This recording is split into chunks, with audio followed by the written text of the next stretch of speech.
In this video, we are going to look on how to add profile photo on Bluesky.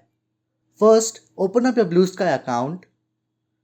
Then tap on your profile here.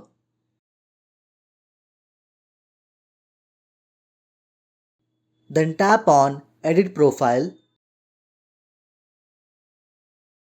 Tap here and select either of these options.